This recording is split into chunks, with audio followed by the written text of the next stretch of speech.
Well, in other news, Parliament's Joint Standing Committee on Intelligence is now going to investigate a report on whether a secret crime intelligence fund was used to pay for the tracing of thieves from the Phala-Phala game farm robbery. Our reporter Athi Mtongana at Parliament with the latest on this. This, of course, is the foreign currency stolen from the farm belonging to President Cyril Ramaphosa. Athi, good afternoon to you. What's been decided by the National Assembly Speaker?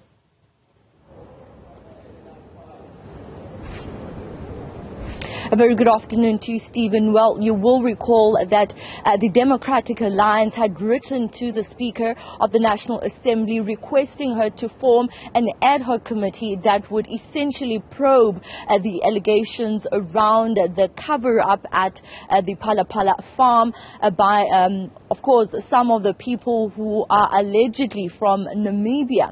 And so upon receiving that letter from the Democratic Alliance, the Speaker moved then to decline that request to establish a new ad hoc committee, but rather saying that there are already committees within Parliament that can be used as means to investigate this particular matter. And so she has then referred it to the Joint Standing Committee on Intelligence. And the allegations here, Stephen, are centered around the alleged involvement of the Deputy Minister of State Security, and that, of course, being Zizi Godwa, for his alleged involvement, as I said, and for him allegedly knowing about this particular robbery and opting not then to, of course, disclose this to authorities formally in South Africa. And so as a result, then the Speaker is saying that this particular existing Joint Standing Committee should then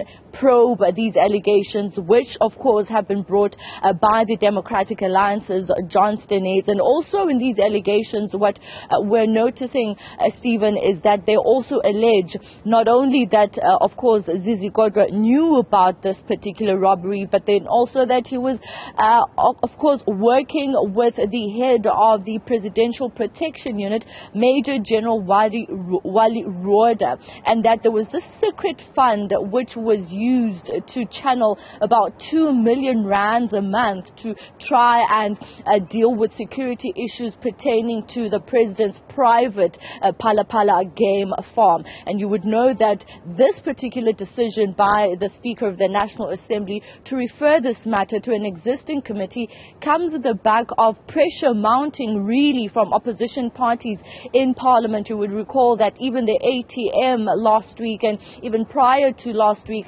with the Speaker accepting that Section 89 motion, which will essentially move to then having an independent panel. She has requested that opposition parties submit names of credible people within who are experts within law and within the Constitution of South Africa to form part of that panel, which will essentially look at this motion that has been tabled by the ATM. And so really, Stephen, what we're getting out from Parliament is pressure that is coming from opposition parties, putting pressure on Parliament to act on this Phala-Phala farm robbery incident. They have been meeting, the Democratic Alliance, the IFP, the EFF, many other opposition parties in the National Assembly have actually been meeting, and they will hold a press conference next week, because what they're essentially doing is living up to the recommendations of the State Capture Commission of Inquiry, where it said that in many instances Parliament had failed to hold the executive accountable. And so what they're doing right now is to make sure that they're playing their role as members of Parliament to hold the President accountable, as well as members of his executive cabinet. Athi, you will have to remind me, but I think a lot of the meetings of the Intelligence Committee can be held behind closed doors. Are we now likely to see an argument over transparency emerging from this?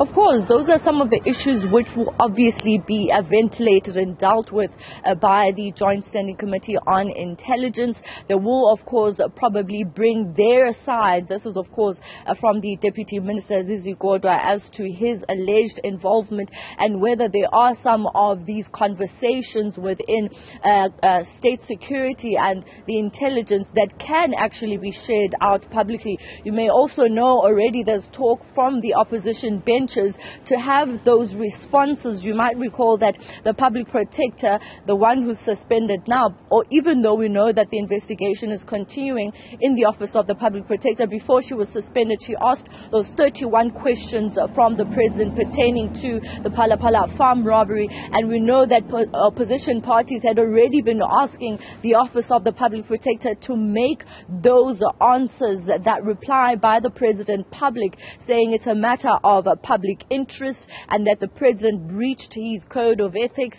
But they are saying, as the office of the public protector, that they don't want to jeopardize the investigation by disclosing the responses that the president has given. So all of those issues would probably then be ventilated within this joint standing committee of intelligence, which has now been tasked to deal with these allegations. On the other hand, we're waiting for opposition parties to submit names of the people that will form part of that independent panel, which will also be looking at the allegations around the Phala-Phala farm robbery.